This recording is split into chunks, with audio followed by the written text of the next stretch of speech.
منه فإنه ملاقيكم ثم تردون إلى عالم الغيب والشهادة فينبئكم بما كنتم تعملون. وقال الله تبارك وتعالى إذا جاء أجلهم لا يستأخرون ساعة ولا يستقدمون. وقال الله تبارك وتعالى أينما تكونوا يدرككم الموت ولو كنتم في بروج مشيدة. وقال الله تبارك وتعالى كل نفس ذائقة الموت ثم إلينا ترجعون. সমস্ত প্রশংসা মহান আল্লাহ রাব্বুল আলামিনের দরবারে, যিনি আমাদেরকে তার পবিত্র ঘর মসজিদে আসার তৌফিক দান করেছেন। তাই আমরা সকলেই শুকরিয়া স্বরূপ কালিমাতুশ শুকর আদায় করি, পড়ি আলহামদুলিল্লাহ। তারপরে পরেই লাখো কোটি দরুদ সালাম শান্তির ধারা অবতীর্ণ হোক নবী কুলের শিরোমণি জনাবে মুহাম্মদ রাসূলুল্লাহ সাল্লাল্লাহু আলাইহি ওয়াসাল্লামের উপরে। আল্লাহুম্মা সাল্লি আলাইহি আল্লাহুম্মা বারিক আলাইহি। আজকে পবিত্র জুমার দিন আমরা সকলে জুমার নামাজ পড়ার জন্য আমরা একত্রিত হতে পেরেছি। আল্লাহ তাআলার দরবারে এটা বিশাল বড় একটা শুকরিয়া। আজকে আমি যে বিষয়টা নিয়ে আলোচনা করার জন্য আজকে আমি আপনাদের সম্মুখে দাঁড়িয়েছি, সেটি হলো মৃত্যু। আল্লাহ রাব্বুল আলামিন কোরআন পাকের মধ্যে অনেক জায়গায় মৃত্যুর কথা, অর্থাৎ মরণ, মানুষকে একদিন যে এহ জগৎ থেকে ছেড়ে চলে যেতে হবে, সেই পরকালে আল্লাহ তাআলার কাছে, সে বিষয়ে আল্লাহ রাব্বুল আলামিন কোরআন পাকের মধ্যে অনেক আয়াত নিয়ে এসেছেন। প্রথমতই আমাদের জেনে রাখার দরকার যে আল্লাহ রাব্বুল আলামিন যেই সমস্ত যত দুনিয়াতে যত নফস যাদেরকে আল্লাহ তাআলা জান দিয়েছেন, সকলেরই মৃত্যু অনিবার্য, এটাতে কোনো সন্দেহের অবকাশ নেই। সম্মানিত মুসল্লিগণ, আজকে যে আমি কোরআন পাক থেকে আয়াতগুলো তেলাওয়াত করেছি, এই কয়েকটি আয়াত শুধুমাত্র নয়, এর থেকেও আরো অনেক অনেক ভয়ঙ্কর আয়াত, যেটা মৃত্যু সম্পর্কে আল্লাহ রাব্বুল আলামিন কোরআনের মধ্যে লিপিবদ্ধ করেছেন। কোরআনের মধ্যে আল্লাহ তাআলা আসমান থেকে আমাদের নবী সাল্লাল্লাহু আলাইহি ওয়াসাল্লামের উপরে অবতীর্ণ করেছেন যে কোরআন আজকে আমাদের সম্মুখে, যে কোরআনকে আজকে আমরা পেয়েছি। শুধুমাত্র কোরআনকে না বোঝার কারণে, কোরআনকে না মানার কারণে, কোরআনের প্রতি আমল না থাকার কারণে আজকে আমরা দুনিয়াতে দুনিয়ার কাজ নিয়ে ব্যস্ত। কিন্তু আল্লাহ রাব্বুল আলামিনের ডাকে এমন একটি সময় আমাদের সামনে চলে আসবে, আমাদের সামনে এমন একটি ভয়ঙ্কর সময় আসবে, যেই সময়তে, যেই টাইমে আমাদের আর কোনো আমল করার, আর আমাদের কোনো ভালো কাজ করার আর আমাদের শক্তি থাকবে না, ইচ্ছা থাকা সত্ত্বেও। আল্লাহ রাব্বুল আলামিন কোরআন পাকের মধ্যে ঘোষণা করে বললেন যে, হে নবী, আপনি বলে দিন, ওমা জাআলনা লিবাশারিন মিন ক্বাবলিকাল খুলদ আফা ইম মিত্তা ফাহুমুল খালিদুন। আমি আপনার আগে যত লোককে দুনিয়ার বুকে পাঠিয়েছি, এমন কোন দুনিয়াতে লোক নেই, এমন কোন দুনিয়াতে মানুষ নেই, সেই মানুষ যেই হোক না কেন, সে নবী রাসূল হোক না কেন, সে পীর আউলিয়া হোক না কেন, সে আলেম ওলামা হোক না কেন, সে যতই বড় আল্লাহ ওয়ালা হোক না কেন, দুনিয়াতে এমন কোন বাস্তবতা নেই যে যেই লোকটি মৃত্যুবরণ করেনি। এই নবী, আপনি জেনে রাখেন, আফা ইম মিত্তা ফাহুমুল খালিদুন, সকলকেই মৃত্যুর স্বাদ চাখতেই হবে। কুল্লু নাফসিন যায়িকাতুল মাউত, প্রত্যেককেই মৃত্যুর স্বাদ চাখতেই হবে, এটা অনিবার্য, এটা কম্পালসারি, এটার জন্য কারো ছাড় নয়। আল্লাহ তাআলা রাব্বুল আলামিন কোরআন পাকের মধ্যে একের অধিক অনেক অনেক আয়াত নিয়ে এসেছেন, যেটা আমাদের মৃত্যু সম্পর্কে, যে মৃত্যুর কথা বলতে গিয়ে হযরত মা আয়েশা রাদিয়াল্লাহু তাআলা আনহা হাদিস বর্ণনা করছেন যে, আমার এই নবী সাল্লাল্লাহু আলাইহি ওয়াসাল্লামকে মৃত্যু অবস্থায়, যেই অবস্থাতে আল্লাহ নবীর আমার স্বামীর মৃত্যু হয়েছে, যেই অবস্থাতে আমার নবীর মৃত্যু হয়েছে সেই মৃত্যুর অবস্থা এমন ছিল, সে মৃত্যুর যে ভয়ঙ্কর একটা আযাব, মৃত্যুর সময় যে একটা কঠিন একটা বাস্তবতা, মৃত্যুর সময় যে মানুষের একটা কঠিন একটা আকার আকৃতি হয়ে যায়, মৃত্যুর সময় যে মানুষের এক ধরনের তার ব্যবহার হয়ে যায়, সেটা অন্যরকম। মা আয়েশা রাদিয়াল্লাহু তাআলা আনহা বলছেন, আমি আমার নবীকে দেখে যেমন ভাবে মৃত্যুকে আমি বুঝতে পেরেছি, দুনিয়ার কোন মানুষকে দেখে আমার আর মৃত্যু ভয় লাগে না। এই জন্যই যে আমার সম্মুখে আমার সামনে আমি আমার নবীকে দেখেছি যে মৃত্যুর যন্ত্রণা কি, মৃত্যুর কষ্ট কি, এই মৃত্যু আমাদের জন্য কত কঠিন রকম একটা জিনিস হয়। আল্লাহ পাক রব্বুল আলামিন কোরআন পাকের মধ্যে আয়াত ঘোষণা করছেন, আইনামা তাকুনু ইউদরিকুমুল মাউত ওয়ালা কুনতুম ফি বুরুজিম মুশাইয়াদা। তোমরা যদি মৃত্যুর ভয়ে তোমরা যত বড় সুন্দর ঘর তৈরি করো না কেন, চারিদিকে তোমরা এদিক ওদিক যত তোমার যন্ত্র আছে না কেন, সমস্ত কিছু দিয়ে যদি তোমরা আটকে রাখো, তবুও মৃত্যু তোমাদেরকে গ্রাস করবেই করবে। অর্থাৎ মৃত্যু থেকে তোমরা পলায়ন করতেই পারো না, মৃত্যু তোমাদেরকে গ্রাস করবেই করবে।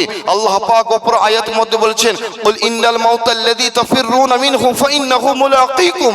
হে নবী, আপনি বলে দিন, হে আমার সম্মানিত নবী, আপনি বলে দিন যে কুল ইন্নাল মাউতাল্লাযী তাফিররুনা মিনহু, যে সমস্ত লোক মৃত্যু থেকে পলায়ন করতে চায়, যারা মনে করে যে আমি মৃত্যু থেকে অনেক দূরে চলে যাব, আপনি বলে দিন ফাইন্নাহু মুলাকীকুম, অবশ্যই মৃত্যু তার সঙ্গে সাক্ষাৎ করবেই, অবশ্যই মৃত্যু তার কাছে আসবেই। হযরত আবু হুরায়রা রাদিয়াল্লাহু তাআলা আনহু হাদিস বর্ণনা করছেন যে যখন মৃত্যুর ফেরেশতা যখন হযরত মুসা আলাইহিস সালাতু ওয়াস সালামের কাছে আসলেন, যখন মুসা আলাইহিস সালামকে বললেন যে আমি মৃত্যুর ফেরেশতা তোমার জান কবজ করতে এসেছি, হযরত মুসা আলাইহিস সালাম এমন এক থাপ্পড় মারলেন, সে মৃত্যুর ফেরেশতার চোখে একদম আঘাত করে দিলেন। সে মৃত্যুর ফেরেশতা গিয়ে আল্লাহ তাআলার কাছে বলছেন, হে আল্লাহ, আপনি আমাকে কার কাছে পাঠিয়েছেন যে নাকি আমি যখন তাকে মৃত্যুর কথা বলতে গেলাম, সে আমাকে এক থাপ্পড় মেরে আমার চোখে আঘাত করে দিল, আমার চোখ নষ্ট করে দিল। আল্লাহ তাআলা সেই মৃত্যুর ফেরেশতাকে বলছে, তুমি আবার যাও এবং তার কাছে গিয়ে তুমি বলবে, আমার নবীকে গিয়ে তুমি মুসাকে বলবে, হে মুসা, তুমি যখন মৃত্যু থেকে এতই ভয় করছো, তুমি যখন মৃত্যু হতে চাচ্ছ না, তুমি যখন যেতে চাচ্ছ না, তো তুমি এক কাজ করো, তুমি গিয়ে একটা জানোয়ারের অর্থাৎ একটা গরুর গায়ে বা একটা জানোয়ারের গায়ে তুমি হাত দিবে, আর সেই জানোয়ারের গায়ে যতগুলো পশম থাকবে, যতগুলো লোম থাকবে, অতগুলো তোমার আয়ু, অতগুলো তোমার বয়সকে বাড়িয়ে দেওয়া হবে। যখন মুসা আলাইহিস সালাম আল্লাহ তাআলাকে জিজ্ঞাসা করছেন, হে আল্লাহ, আমাকে তো আপনি বয়স বাড়িয়ে দিবেন, যতগুলো লোম আমার এই জানোয়ারের উপরে আছে, আমি যখন হাত দিব, আমার হাত যতগুলো লোমের উপরে পড়বে, আপনি আমার বয়স বাড়িয়ে দিবেন, তারপরে আমার অবস্থা কি হবে? আল্লাহ তাআলা বলছেন, তারপরেও কিন্তু তোমার মৃত্যু হবে। তো মুসা আলাইহিস সালাতু ওয়াস সালাম বলছেন, হে আল্লাহ, আমার এত বয়সের দরকার নেই, আমাকে যখন মৃত্যুবরণ করতেই হবে, আমাকে যখন এই দুনিয়া ছেড়ে চলে যেতেই হবে, তো আপনি আমাকে এখনই নিয়ে চলে যান। অর্থাৎ আমার জিন্দেগি লম্বা করার আর কোনো দরকার নেই, এই দুনিয়ার জিন্দেগিতে, এই ধোকার জিন্দেগিতে আমি আর বেশি থাকতে চাই না।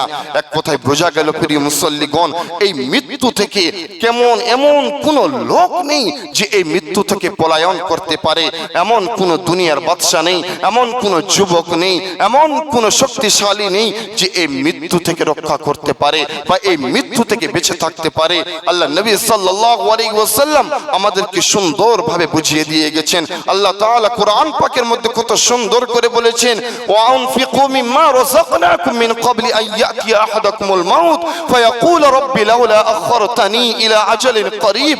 আল্লাহ তাআলাকে যখন আমরা মৃত্যু অবস্থায় চলে যাব, যখন আমাদের আমল দেখব আমরা কম, তখন আমরা বলবো, লাউলা আখখারতানি ইলা আজালিন করিব, হে আল্লাহ, আপনি যদি আমার আয়ুকে একটু আরো বাড়িয়ে দিতেন, হে আল্লাহ, আমার যদি বয়সকে আপনি আরো আমাকে বাড়িয়ে দিতেন, তাহলে আমি অনেক আরো আমল করতাম। এই জন্য তো আল্লাহ পাক কোরআন পাকের মধ্যে বলছেন, মিন ক্বাবলি আইয়াতিয়া আহাদাকুমুল মাউত, মৃত্যুর আগেই তুমি করে নাও যা কিছু করার। ওয়া আনফিকু মিম্মা রাযাকনাকুম, তুমি খরচ করো, তুমি ব্যয় করো, আমি তোমাকে যেগুলো দিয়েছি সেটা পরে নয়, মৃত্যুর আগে। ওয়া আনফিকু মিম্মা রাযাকনাকুম মিন ক্বাবলি আইয়াতিয়া আহাদাকুমুল মাউত, যেই আগে, তার আগে যত যখন তোমার কাছে মৃত্যু চলে আসবে তার আগে তুমি খরচ করো, তার আগে তুমি ভালো কাজ করো। ওয়ানফিকু মিম্মা রাযাকনাকুম মিন ক্বাবলি আইয়াতি আহাদাকুমুল মাউত ফায়াকুল, তখন আমরা বলবো ফায়াকুল রব্বি লাউলা আখরতানি ইলা আজালিন করিব, হে আল্লাহ আপনি যদি আমার বয়সটাকে আরো একটু বাড়িয়ে দিতেন, হে আল্লাহ আপনি যদি আমার বয়সটাকে আরো একটু বাড়িয়ে দিতেন তাহলে আমি হয়তো নেক আমল করতে পারতাম। অপর আয়াতে আল্লাহ তাআলা বলবেন যে এটা তো তোমার মুখের কথা, এটা তো তোমার মুখের বাণী, তোমাকে 1000 বছরও আরো দেওয়া হলে তুমি মৃত্যুর জন্য ভয় করতে না, তুমি নেক আমল করতে না, তুমি এমন তোমার মনে মোহর মেরে দিয়েছো, তুমি নিজেকে এতটাই জঘন্য করে নিয়েছো, তুমি মৃত্যুকে ভয় করোনি, তুমি মৃত্যু থেকে অনেক দূরে চলে গিয়েছিলে। তুমি মনে করেছিলে যে আজকে আমার টাকা রয়েছে, আমার টাকার জোরে আমি আজকে সব কিছু করতে পারি, আজকে আমার শক্তির জোর রয়েছে, আজকে আমি আমার শক্তির জোরে সব কিছু করতে পারি, আজকে আমার পুলিশ প্রশাসন আমার হাতে রয়েছে, আমি তাদের দ্বারাই সব কিছু করতে পারি, পুরো দুনিয়া আমার হাতের মুঠোয় রয়েছে, আমি সব কিছু করতে পারি, পুরো গ্রাম আমার শাসনে চলে, আর গ্রামে আমার যা ইচ্ছা আমি তাই করতে পারি, আমার পরিবারে আমার যা ইচ্ছা তাই করতে পারি। তোমার সময় শেষ হয়ে গেছে, তোমার সময় শেষ হয়ে গেছে, তোমাকে আর কোনো মহলত দেওয়া হবে না, তোমাকে আর কোনো সময় দেওয়া হবে না, তোমাকে যতক্ষণ সময় দেওয়া হয়েছিল সেই সময়কে তুমি কাটিয়ে দিয়েছো। এক কথায় এই মৃত্যু এমন এক ভয়ঙ্কর জিনিস, এই মৃত্যুর পরে তো হবে কি সেটা তো পরের কথা, মৃত্যু যখন মানুষের কাছে আসবে, মৃত্যু যখন মানুষকে গ্রাস করবে, সেই মানুষের অবস্থা খারাপ হয়ে যাবে। এই জন্য আমাদের মন কঠোর হয়ে থাকে, আমাদের মন কঠোর হয়ে যায়, আমরা আজকে আল্লাহ রসুলকে চিনতে পারলাম না, আজকে আমাদেরকে যে চলে যেতে হবে, আজকে যে আমাদেরকে দুনিয়া থেকে একদিন ছেড়ে চলে যেতে হবে, সেই ভয়টা, সেই মৃত্যুর ভয়টা আমার কাছে আসে না। এই জন্যই যারা মৃত্যুর সঙ্গে মোকাবেলা করছে, অর্থাৎ যাদের জান যাওয়া অবস্থা করছে, তাদের সঙ্গে আমাদের বেশি বেশি সাক্ষাৎ করা দরকার, সেই মুসলমান ভাইদের সঙ্গে বেশি বেশি যাওয়ার দরকার, তবেই আমি বুঝতে পারবো, তবেই আপনি বুঝতে পারবেন যে মৃত্যুর যন্ত্রণা কত, মৃত্যুর ভয় কত, মৃত্যুর ভয়ে যে জিনিসটা কত ভয়, তাহলে আপনি আমি আজকে বুঝতে পারবো।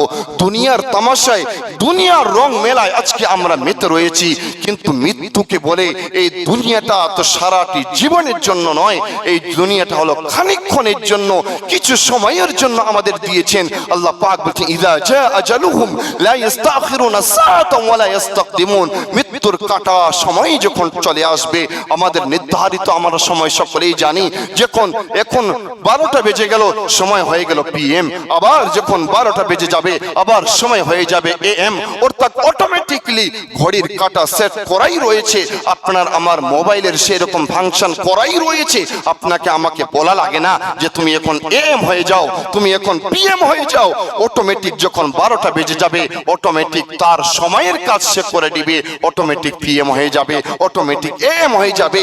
আল্লাহ তাআলা এইরকম ভাবে আমাদেরকে নির্ধারিত করে দিয়েছে প্রত্যেকটা মানুষের জন্য যে তার মৃত্যু কখন আসবে, কোন সময় তার মৃত্যু আসবে। ওয়ামা তাকসিবু গাদা, আল্লাহ রাব্বুল আলামিন বলেছেন যে কোন সময় কার কখন কোন মাটিতে মৃত্যু হবে, কখন আগামীকাল আপনি আমি কি কাজ করব, আপনি আগামীকাল কি ভালো কাজ করবেন, আপনি কোন মাটিতে মৃত্যুবরণ করবেন। আল্লাহ তাআলা বলেছেন ইন্নাল্লাহা ইনদাহু ইলমুস সাআ ওয়া ইউনাজ্জিলুল গায়স, কোথায় কদিন কোন দিন কোন সময় কিয়ামত হবে এটা কেউই বলতে পারবে না আল্লাহ তাআলা ছাড়া। ইন্নাল্লাহা ইনদাহু ইলমুস সাআ ওয়া ইউনাজ্জিলুল গায়স, এবং কখন কোন জায়গায়, কোন গ্রামে, কোন এলাকায়, কোন জেলায় পানি বর্ষণ করবেন এটা আল্লাহ তাআলা ছাড়া দ্বিতীয় আর কেউ জানে না।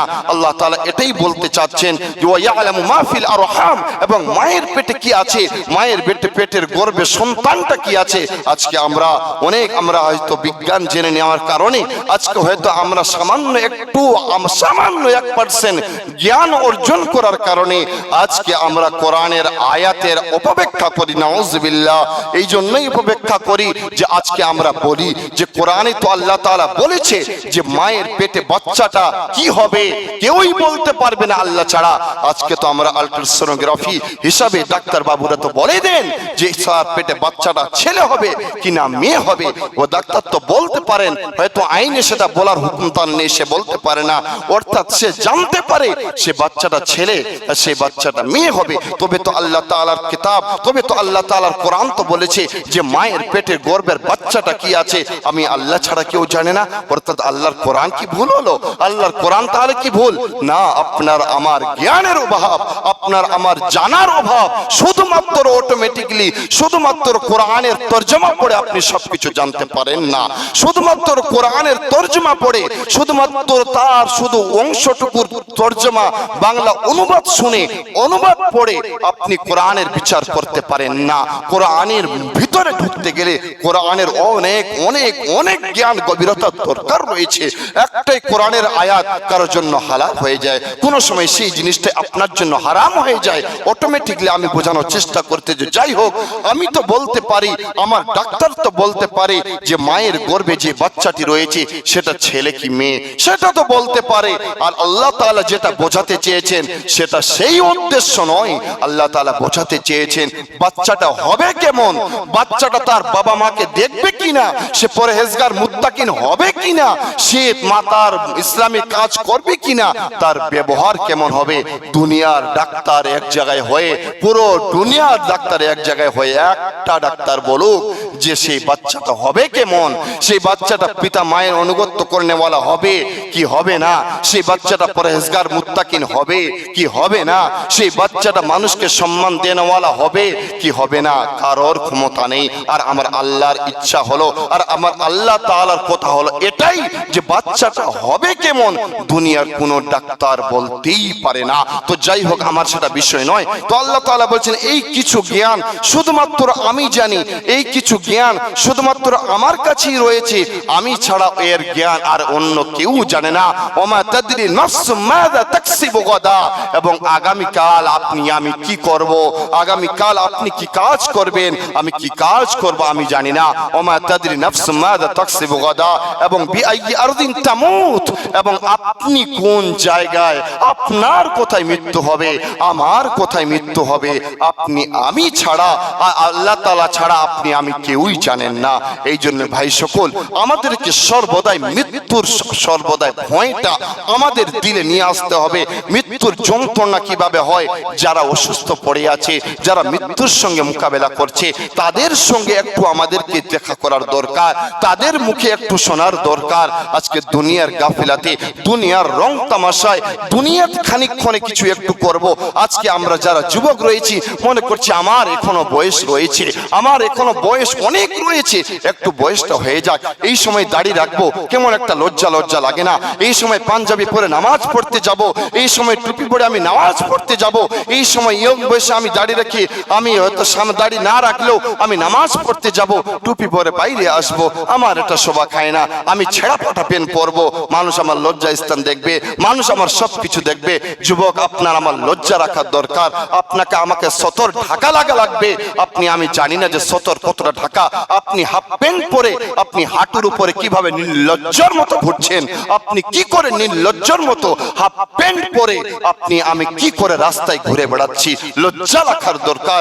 একটা কুকুরও পায়খানা পেশাব করে তবুও তার নিজের লজ্জা স্থান মানুষকে দেখাতে চায় না, সে এক সাইডে গিয়ে কোন এক জায়গায় গিয়ে সে তার পেশাব পায়খানা করে। আর আজকে মানুষ এত নির্লজ্জ হয়ে গেছে, আজকে আমরা বিশেষ করে আজকে আমরা যুবকেরা এত নির্লজ্জ হয়ে গেছি। হাফ প্যান্ট পরে আপনি জানেন না আপনার হাঁটু ঢাকাটা আপনার উপর ফরজ, আপনি হাঁটু খুলে আপনি বেড়াতেই পারেন না। আজকে আপনাকে কে হুকুম দিল, আপনি কোথা থেকে এই পারমিশন পেলেন? আপনার বয়স 20 বছর 22 বছর 18 বছর হয়ে গেল, আর আজকে আপনি হাফ প্যান্ট পরে রাস্তাতে আপনি ইচ্ছা মতো ঘুরে বেড়াচ্ছেন। আপনার আমার কি একটু লজ্জা শরমও লাগে না? আপনার আমার কি একটু হায়াও লাগে না যে আমার কি করে হাফ প্যান্ট পরে ঘুরি? মনে রাখবেন, হাঁটুর উপরে আপনি যতটা হাফ প্যান্ট পরবেন এটা আপনার জন্য পরিপূর্ণরূপে হারাম, 1%ও জায়েজ নেই। আপনাকে হাঁটু ঢাকাটা আপনার সতর। আমাদের মায়েদের, আমাদের বোনদের যেমন ভাবে তাদের সতর রয়েছে, আমাদের পুরুষদেরও সতর রয়েছে। অর্থাৎ হাঁটুর উপরে আপনি কোনো কাপড় পরতে পারেন না, আপনাকে হাঁটু ঢাকানো লাগবে, আপনাকে রান আপনাকে ঢাকানো লাগবে। আর আপনি আমি যেমন ভাবে কাপড় পোশাক পরছি, আমার রানও দেখা যাচ্ছে, আমার সব কিছুই বোঝা যাচ্ছে, আমার প্রত্যেকটা অঙ্গ প্রত্যঙ্গ বোঝা যাচ্ছে। তাহলে আপনি আমি কি করে আল্লাহর অনুগত্য করলাম? আমার যেটা উদ্দেশ্য যে আমরা মৃত্যুকে ভয় করি, আল্লাহ রসুলকে ভয় করি, আল্লাহ তাআলাকে ভয় করি। আল্লাহ রসুল সাল্লাল্লাহু আলাইহি ওয়াসাল্লাম কিভাবে পানি দিয়ে গেছেন, দুনিয়ার তামাশায় পড়ে দুনিয়ার আমরা ভালোবাসায় পড়ে সামান্য দুনিয়া কামানোর কারণে আমি আল্লাহকে কি করে ভুলে যাই, আমি আল্লাহর রাস্তায় কি করে ভটকে থাকি।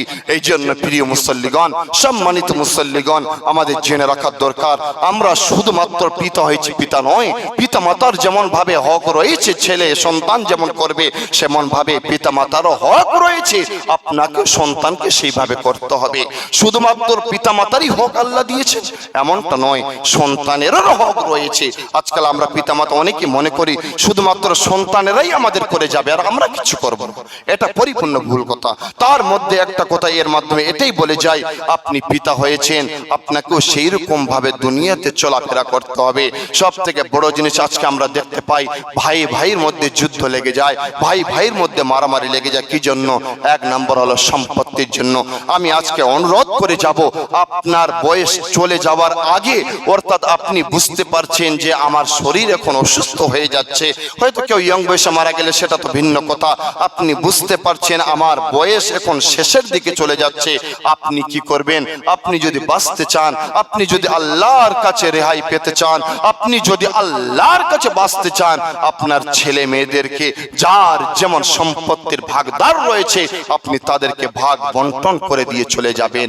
নচেত আপনি মরে যাওয়ার পরে আপনি কবর থেকে তামাশা দেখবেন না যে আমার ছেলে আমার মেয়ে কিভাবে ফাইট করছে, আমার ছেলে আমার মেয়ে কিভাবে মারামারি করছে।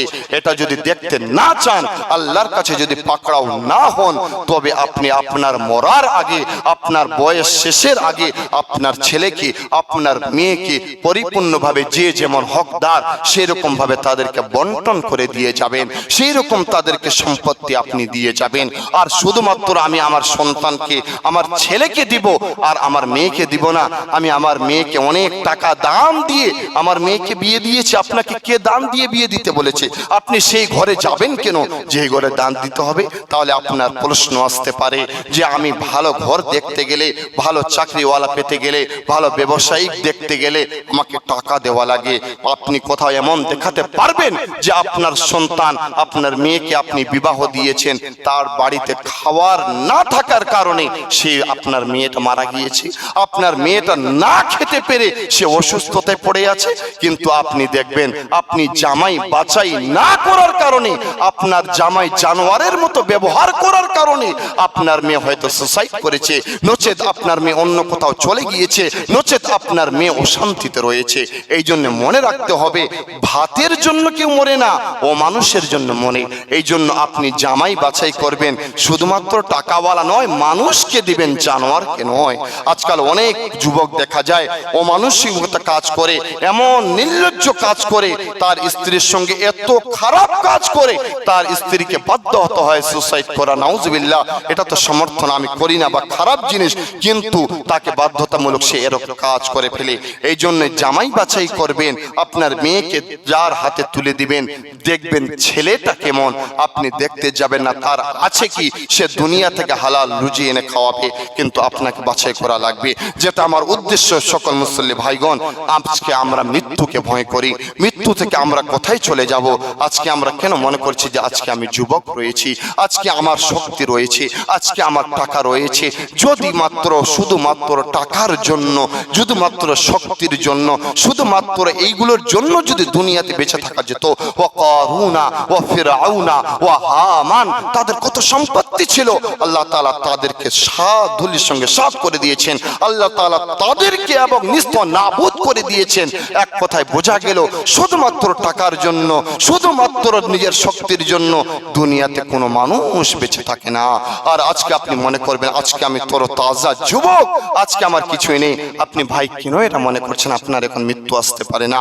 আপনার থেকে ছোট ছোট বাচ্চা, আপনার থেকে ছোট ছোট নাবালক বাচ্চা, তাদের মৃত্যু চলে আসছে, কখন চলে যাচ্ছে, কার অ্যাক্সিডেন্ট হয়ে যাচ্ছে।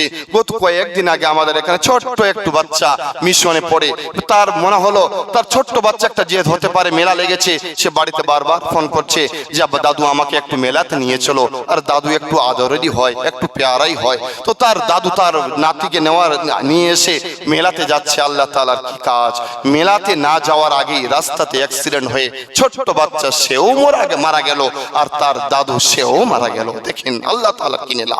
আল্লাহ তাআলা হয়তো এটাই চাচ্ছিলেন তাদেরকে এরকম নির্লজ্জ কাজে আমি নিয়ে যাব না, এক কথায় মেলা কোনো ভালো কাজ নয়, মেলা কোনো জায়েজ জায়গা নয়, মেলাতে যাওয়া বিলকুল হারাম। আমার নবী সাল্লাল্লাহু আলাইহি ওয়াসাল্লাম সর্বদাই বলেছেন যে দুনিয়ার বুকে সবথেকে খারাপ জায়গা হলো বাজার, আর সব থেকে উত্তম জায়গা হলো মসজিদ, সব থেকে পবিত্র জায়গা হলো মসজিদ।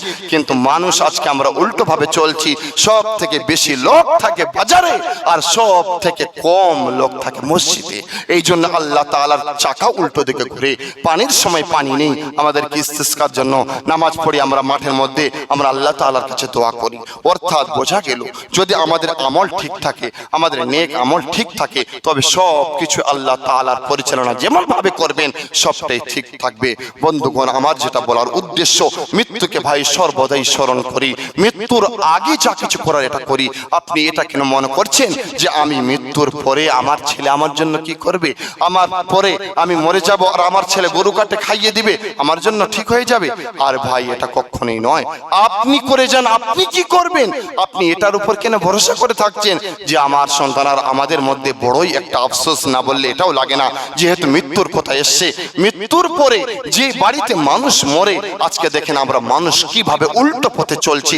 আমার নবী সাল্লাল্লাহু আলাইহি ওয়াসাল্লাম বলে গিয়েছেন যে বাড়িতে মৃত্যুবরণ করবে, হয়তো কারো বাপ মারা গেল, কারো মা মারা গেল, কারো ভাই মারা গেল, তো তাদের মনে একটু আফসোস হয়, তাদের একটু ব্যথা থাকে। তো তাহলে আমাদের কাজ কি ছিল? আমাদের কাজ ছিল আমরা নিজে রান্না করে, আমাদের কাজ ছিল আমরা রান্না করে, আমরা পাড়া প্রতিবেশী রান্না করে তাদেরকে কয়েকদিন খাওয়ানোর, এটা ছিল আমার নবীর আদেশ। আর আজকে আমরা উল্টো করছি কি? আমরা আরো আশা করছি 3 দিনে তাদের কাছ থেকে খাবার পাবো, 4 দিনে তাদের কাছ থেকে খাবার পাবো, চাহারুমে তার থেকে খাওয়া পাবো, 40 দিনে তাদের দিকে খাবার পাবো। হাই আফসোস, যদিও আমরা 2-1 দিন তাদেরকে খাবার দিই, যদিও 2-1 বেলা খাবার দিই, আর 40 দিনে সুদে আসলে আজকে আমরা পরিপূর্ণ আমাদেরকে তুলতেই হবে। যে বাড়িতে 40 করে না, আজকে মনে করে কেমন বাড়ির লোক রে, কেমন সন্তান চলে রেখে গেল রে, আজকে আমাদেরকে খাওয়ালো না। মনে রাখতে হবে আনন্দের খাওয়ার হয়, যে বাড়িতে খাওয়ানো হয় বা যেখানে মিষ্টি কাউকে দেওয়া হয় আনন্দের জন্য দেওয়া হয়। আপনি বিবাহ করে নিয়ে আসলেন, বাড়িতে বউ নিয়ে আসলেন, আপনি অলিমা খাওয়ান, আপনার বাড়িতে আপনার বাচ্চা হলো, আপনি আকিকা করে পুরো গ্রাম খাওয়ান। কিন্তু আজকে আমরা সেটাকে নয়, আমার বাবা মারা গেছে তার মানে আপনি মনে করছেন আমার বাড়ি থেকে আমার আপদ, আমার বুড়োটা চলে গেল মানে আমার আপদ চলে গেল, আজকে আমি সকলকে দাওয়াত করে আমাকে 40 করে খাওয়াতে হবে। আপনি মানুষকে খাওয়াবেন, আপনি সদকা করবেন, আপনি দান করবেন, করেন, তবে আপনি আমি কোথায় নির্দিষ্ট দিন ভাই পেলাম যে আমাকে 40 দিনেই করা লাগবে, আমাকে 4 দিনেই করা লাগবে, আমাকে 10 দিনেই করা লাগবে, আমাকে 20 দিনেই করা লাগবে? আপনার যেই দিন ইচ্ছা আপনি সেই দিন করেন না কেন? সম্মানিত মুসল্লিগণ, খারাপ মনে নেওয়ার দরকার নেই। ইসলামকে মানতে হবে, আমার নবীকে মানতে হবে। আমার নবী যেটা বলে গিয়েছেন, আমার নবী বলে গিয়েছেন যে বাড়িতে মানুষ মৃত্যুবরণ করলো তাদেরকে আপনারা খাওয়ান, তাদেরকে আমরা খাওয়াবো। আর নচেত আমরা আশা করছি উল্টো দিক, যে আমরা কখন দাওয়াত পাবো, আমরা কখন খাবার পাবো। আর যদিও খাবার হকদার এতিম মিসকিন ফকিরেরা, সেই দিন যখন আমরা ইমাম যাই, এই সাইড হয়ে যা, ইমাম সাহেব এসে আগে তাকে বসতে দে, আমার হকদার কোথায়? সেখানে আমি হকদার নই। কিন্তু আমরা এইরকম ভাবে উল্টো ভাবে চলছি। মুসল্লি ভাইগণ, আমরা এমন কোন কাজ করে যাই, আমি আপনি যে 40 থেকে আপনি একটা কাজ করবেন, আমি আপনাকে সুন্দর পরামর্শ দিচ্ছি, আপনি আপনার বাবার 40 না করে আপনি একটা মাদ্রাসা ভালো জিনিস লাগিয়ে যাবেন। যতদিন সে মাদ্রাসার জিনিসটা থেকে যাবে আপনার বাবা, আপনি সেটা করলেন সওয়াব পেতেই থাকবে। আপনি মসজিদে একটা ভালো জিনিস দান করে দেন, সেই জিনিসটা যতদিন একটা পাটি মুসল্লা দিয়ে দিলেন, হয়তো যতদিন সেখানে নামাজ পড়া হবে আপনি আমি সওয়াব পেতেই থাকবো। অর্থাৎ আপনি আপনার বাবার নিয়তে করলেন, আপনার বাবা সওয়াব পেতেই থাকবে। আর আপনি আমি খেলাম, এক বেলা খেলাম, উল্টো দিকে একটু খারাপ হলে, উল্টো দিকে একটু কম বেশি হলে, ভালো খাওয়াতে পারলো না, এই মাংস শেষ হয়ে গিয়েছিল, এত গোসা একটু বেশি পাইনি, ডালে ঝাল হয়ে গিয়েছিল, ইত্যাদি ইত্যাদি। এই জন্য আমাদেরকে চলতে হবে কোরআন হাদিসে। আমার বাপ আমার দলিল নয়, আমার মা আমার দলিল নয়, আমার পাড়া প্রতিবেশী আমার দলিল নয়, আমার ইমাম আমার দলিল নয়, আমার কেউ দলিল নয়। দলিল হলো আমার আল্লাহ পাকের কোরআন, দলিল হলো আমার নবী সুন্নাত রাসূলুল্লাহ, অর্থাৎ হাদিসে। আপনার হাদিস আপনি মানেন, যে কেউ আপনাকে মানা করুক, আপনার সেটা মানন দরকার নেই, শোনার আপনি করতেই থাকেন। আমার আল্লাহ বলেছে আপনি করেন। এই জন্য ভাই মৃত্যুর পরে কি হবে সেটা নয়, আপনি মৃত্যুর আগে যাচাই করে যান, আপনি মৃত্যুর আগে কামাই করে যান, যেন আমার মরার পরে আমার হাসর নাসর ভালো হয়, আমি আল্লাহকে সুন্দরভাবে, আমি ফেরেশতাকে সুন্দরভাবে জবাব দিতে পারি। এইরকম ভাবে সুন্দর আমল করে যাই। সকলকে অনুরোধ, মৃত্যুকে বেশি বেশি ভয় করি, মৃত্যুকে বেশি বেশি ভয় করি, না জানি আল্লাহ তাআলা কখন আমাদের মৃত্যু দিয়ে দেন। আল্লাহ পাক রব্বুল আলামিন আমাদেরকে শোনার থেকে বেশি বেশি আমল করার তৌফিক দান করুক। ওয়া আখিরু দাওয়ানা আনিল হামদুলিল্লাহি রাব্বিল আলামিন।